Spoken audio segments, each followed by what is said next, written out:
Good morning friends. আমরা শিলিগুড়িতে কাটিয়ে দিলাম। কালকে রাত্রেবেলা আমরা 5:30টার সময় ঢুকেছিলাম শিলিগুড়িতে হোটেলে, স্মৃতি লজ বলে একটা হোটেলে ছিলাম নাইট স্টের জন্য। ঠিক আছে, ওয়ান নাইট, রুমটাও ভালোই ছিল।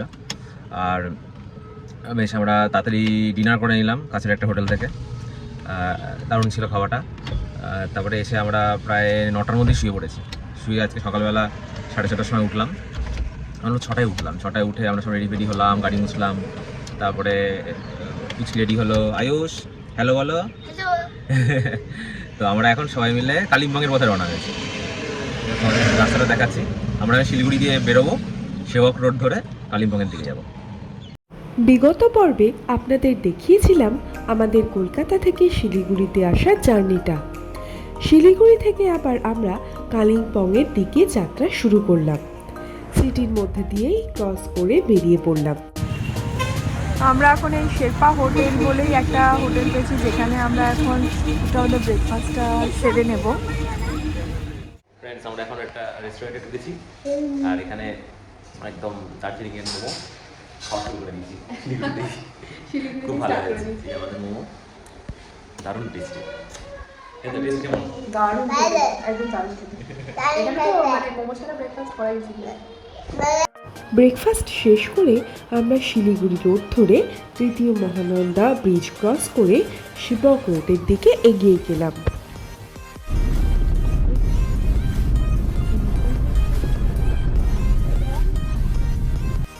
চম্পাশাড়ি মোড় রোড থেকে যে রাস্তা মিশে গেছে সেবক রোডের দিকে, সেখান থেকে সোজা উত্তরের দিকে বেঙ্গল সাফারির পাশ দিয়ে এগিয়ে গেলেই আপনি দেখতে পাবেন তিস্তা নদী। সকালবেলার রোদ ঝলমল আলোতে তিস্তা নদীর অপূর্ব দৃশ্য মন ভরিয়ে দেওয়ার মতো। নদীর পাশ ধরেই সেবক রোড ফলো করে আরও এগিয়ে যান উত্তরে। যেতে যেতে দেখতে পাবেন তিস্তা ড্যাম। চট করে দাঁড়িয়ে এক ঝলক এক্সপিরিয়েন্স করে নিন ড্যামের ভিউ। ওইটা দার্জিলিং রাস্তা না, বুঝেছো? এটা দার্জিলিং যাবে। এই ঋষি রোড ধরেই 7 মাইল ভিউ পয়েন্ট হয়ে আমরা পৌঁছে গেলাম ডিউক হোমস্টেতে, যা কালিম্পংয়ে সিচুয়েটেড। গুগল ম্যাপে ডিউক হোমস্টের লোকেশনটা আপনারা চাইলে দেখে নিতে পারেন।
বন্ধুগণ, এই দেখো তিস্তা নদীর অপরূপ দৃশ্য। মানে এই দৃশ্য নিজের চোখে না দেখলে বর্ণনা করা খুব ডিফিকাল্ট। তোমাদের সামনে থেকে দেখাই, দাঁড়াও। দেখো কি অপরূপ দৃশ্য, মানে অসাধারণ। মানে এটা জাস্ট এক্সপ্লেন করা যাচ্ছে না, এত সুন্দর।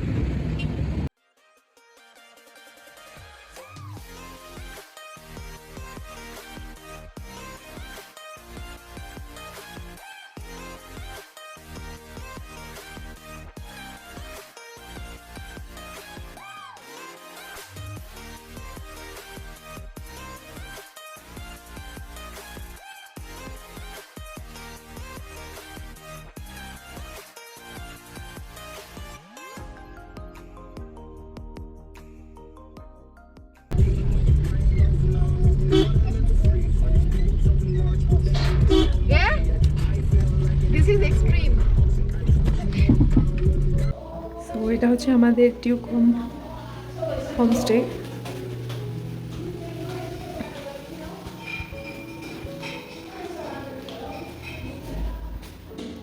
বিভিন্ন ফুলের নামে দেয়া রয়েছে। সো আমাদের রুমটা হচ্ছে রডোডেন্ড্রন। ফার্স্টে ঢুকেই হয়েছে এখানে একটা single bed, view, balcony, sofa, main bedroom, রয়েছে একটা ক্যাবিনেট, রয়েছে একটা বেশ বড় মিরর, টিভি, ফ্যান লাগলে ফ্যান রয়েছে, ওদিকে একটা ছোট ইলেকট্রিক কেটল, বাথরুমটা এইদিকে। এখানে রয়েছে ছোট একটা প্যাসেজ মতো, আর তার সঙ্গে অ্যাটাচ বাথরুম। বাথরুমে রয়েছে কোমোড, গিজার। এখানে রয়েছে একটা বসার এরিয়া, কেউ ভেতর থেকে চেয়ার নিয়ে এসে বসতে পারে। আর যে অসাধারণ ভিউ, পুরো কালিম্পং সিটিটা এখান থেকে দেখা যাচ্ছে, তোমরা দেখতেই পাচ্ছ ওই পোর্শনটা। আর এই সেই খাড়া রাস্তা যেখান থেকে আমাদের গাড়িটা তুলতে খুব প্রবলেম হয়ে গেছিলো, তারপরে ওদের ড্রাইভার এসে আমাদের গাড়িটা তুলে দিল এখান থেকে। আমরা অবশেষে আমাদের ডেস্টিনেশনে এসে পৌঁছালাম। এটা হচ্ছে ডিউকস হোম। জায়গাটা অপূর্ব, মানে অসাধারণ পরিবেশ, নিস্তব্ধ এবং প্রকৃতির বুকে, এবং এই জায়গাটাও খুব সুন্দর থাকার জন্য। আর কালিম্পংয়ের রাস্তা তো তোমরা জানোই, যেখান থেকে কালিম্পংয়ের রোডের এন্ট্রান্স একদম স্টিফ রাস্তা, ড্রাইভটা আমাদের দারুণ ছিল। ডিক্সোমের ঢোকার মুখটাতে এতটা স্টিফ, আমি তো অনেক চেষ্টা করেও লাস্টে পারলাম না। তো ওদের একজনকে ডাকলাম, ওদের লোকাল একজন ড্রাইভার এসে আমাকে লাস্টে ওই 20-30 মিটার মতো ওই জায়গাটা তুলে দিল। তবে আসলে তোলা যেত, কিন্তু যেহেতু আমাদের রাস্তাটা জানা ছিল না, তো আমরা একসাথে টার্নটা নিতে পারছিলাম না, একেবারে টার্নটা নেওয়া যাচ্ছে না, একবারে টার্নটা নিয়ে তুলতে হবে, আদারওয়াইজ গাড়ি ওখানেই স্টাক হয়ে যাবে। তবে দারুণ এক্সপিরিয়েন্স তোমাদেরকে দেখাচ্ছি। দেখো কি সুন্দর জায়গাটা। আমাদের তো এসে পুরো আমাদের জার্নি, তো রাস্তাতেই আমাদের জার্নি পয়সা উসুল হয়ে গেছে জার্নিটা কিন্তু এখানে আসার পরে একদম মানে আরও ভালো লাগছে। দেখো জায়গাটা, দেখো কি সুন্দর, এদের ছাদটা, টেরেসটা, এখান থেকে এই জায়গাটাতে কাঞ্চনজঙ্ঘা দেখতে পাওয়ার কথা। ফগি আর যখন ক্লাউডি আছে বলে দেখা যাচ্ছে না, আদারওয়াইজ তোমার পাহাড়গুলো দেখতে পারবে। আর এদের ছাদটা খুব সাজানো গোছানো, সুন্দর ফুল গাছ রয়েছে সব এখানে।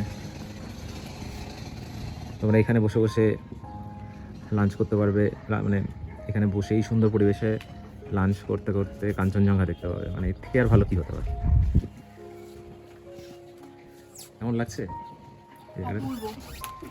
মনে হচ্ছে হেভেন। সত্যি না শোনা, নামো নিচে। আমাদের আয়ুষ উপরে খেলে যাচ্ছে, নামার কোনো ইচ্ছা নেই। দারুণ মানে মোটামুটি আমাদের রিভিউ দেখেই এসেছিলাম, তবে জায়গাটা এত সুন্দর লাগলো, খুব ভালো লেগেছে। আর এখানে আমরা আমাদের খাওয়ার অ্যারেঞ্জমেন্টটা করতে বলেছি। এটা হচ্ছে সেকেন্ড ফ্লোরে।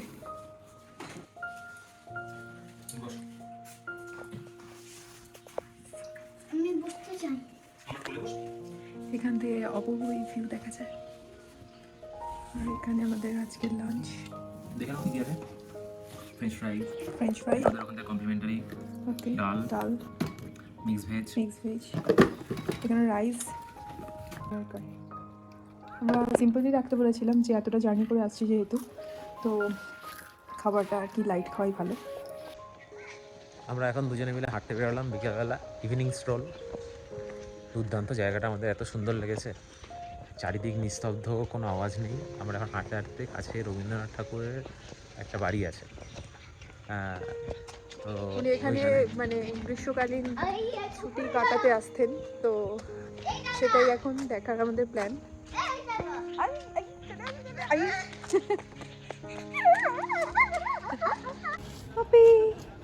পপি ও কি মিষ্টি লিটল পপি, কি শান্ত।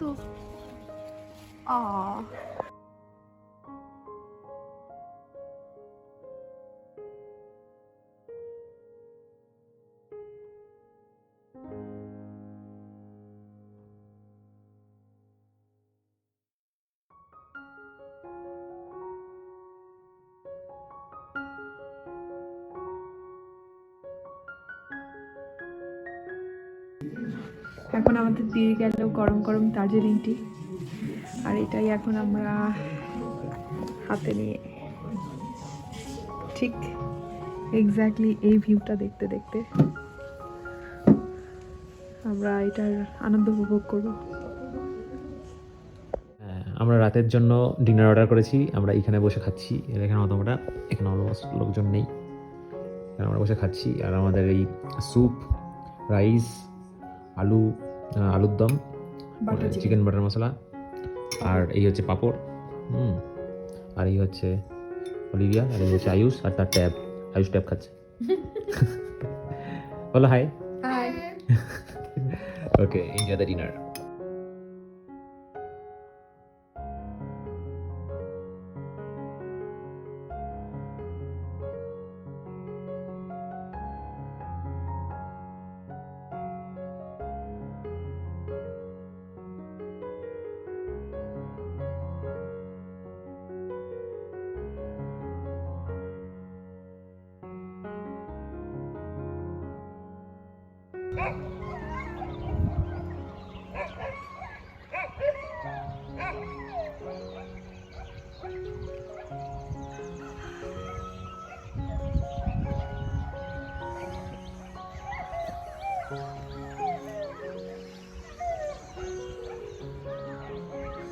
এখানে না এই পিগস গুলো দেখা যাচ্ছে।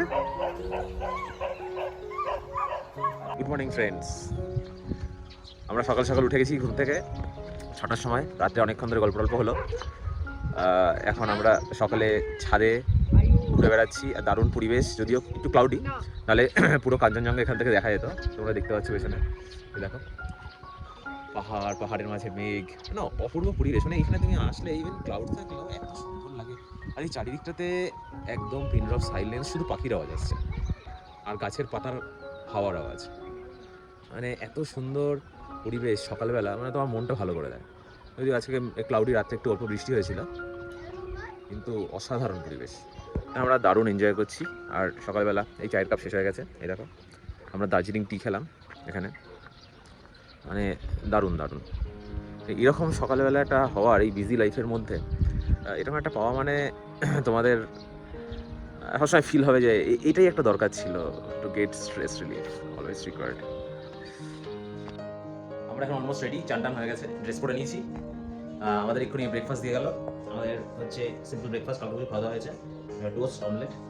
So will have our breakfast now. আর দেখো আয়ুষ, হাই বলো আয়ুষ। হ্যাঁ, কেমন লাগছে? হ্যাঁ, আয়ুষ এখন কার্টুন দেখছে। আজ সারাদিনে কার্টুন দেখতে হবে না, আমরা ঘুরবো। আজকে আমাদের প্ল্যান হচ্ছে, প্রথমে প্ল্যান ছিল যে ডাইরেক্ট দার্জিলিং চলে যেতে, তাড়াতাড়ি দার্জিলিং গিয়ে পৌঁছাই। মাঝখানে দুটো স্পট, ত্রিবেণী ভিউ আর লামাহাটা পার্কটা দেখবো। তো এখন মনে হচ্ছে এখানে কালিম্পংয়ে আরও 2-3টে স্পট আছে, সেই স্পটগুলো দেখে আমরা কোথাও একটা লাঞ্চ করে কালিম্পংয়ে দেন যাওয়ার পথে ত্রিবেণী ভিউ আর লামাহাটা পার্কটা দেখে নেবো, ইকো পার্কটা। তারপরে বিকাল কি সন্ধ্যায় দার্জিলিং গিয়ে পৌঁছাবো, এটাই আমাদের প্ল্যান এখন এই মুহূর্তে। আর আমি জাস্ট এখানে হোমস্টে যে ওনার আছে তার থেকে শুনলাম যে কালিম্পং থেকে দার্জিলিং যাওয়ার পথে অনেকটা রাস্তা ডাউন হিল, তারপরে দার্জিলিং এর দিকে যাওয়ার পথে একটা আপ হিল আছে স্টিফ, এবং সেটা মারাত্মক স্টিফ। মানে আমি কালিম্পংয়ে আসার পথে এই যে স্টিফনেস দেখলাম রোডের, সেটা দিয়ে আমার মনে হচ্ছিল বেশ ভালো। এবং ওরা বলছে ওই স্টিফটা নাকি এর থেকেও বেশি। আমি জানি না মানে কী হবে, একটা এক্সাইটমেন্ট ফিল হচ্ছে। দেখা যাক কীরকম যেতে পারি কিনা। এটা একটা অন্যরকম ফিলিংস। কিন্তু বললো যে শিলিগুড়ি থেকে দার্জিলিং যাওয়ার যে রাস্তাটা আছে সেটাতে অত স্টিফ রোড নেই, কিন্তু কালিম্পং থেকে দার্জিলিং যাওয়ার পথে যে রাস্তাটা আছে সেটা একটা স্ট্রেচ আছে, সেটা নাকি প্রচণ্ড স্টিফ, লাইক দিস এরকম। তো সেইটা আমি কিভাবে যাব গাড়ি নিয়ে, সেটাও একটু ভেবে ওরিড হচ্ছে। দেখা যাক যে মানে একটা আনসার্টেনিটি ফিল হচ্ছে। কারণ কালকে যেমন এখানে গেস্ট হাউসে ঢোকার মুখে এতটাই স্টিফ এবং কার্ভ ছিল, সেখানে আমি গাড়িটা তুলতেই পারছিলাম না। আমার সেখানে হোটেল ওনারের হেল্প নিতে হলো জাস্ট ওদের গ্যারেজে ঢোকানোর জন্য। সেরকম যদি রাস্তায় হয় তাহলে তো একটা ভয়ের ব্যাপার, সেই জন্য আমার একটুখানি কনফিডেন্স লেভেলটা ডাউন। তো দেখা যাক সেই জায়গাটা কীভাবে ওভারকাম করা যায়। ওকে, চলো আমরা ব্রেকফাস্ট করে নিই। আগামী দিনে এরকম নতুন নতুন ভিডিও আরও দেখতে হলে আমার ইউটিউব চ্যানেলটাকে এখনই সাবস্ক্রাইব করে দিন, এবং তার পাশে যে বেল বাটনটা আছে সেটা প্রেস করে দিলে আপনারা আমার নতুন নতুন ভিডিওগুলি আপনাদের নোটিফিকেশন বক্সে অটোমেটিক্যালি পেয়ে যাবেন।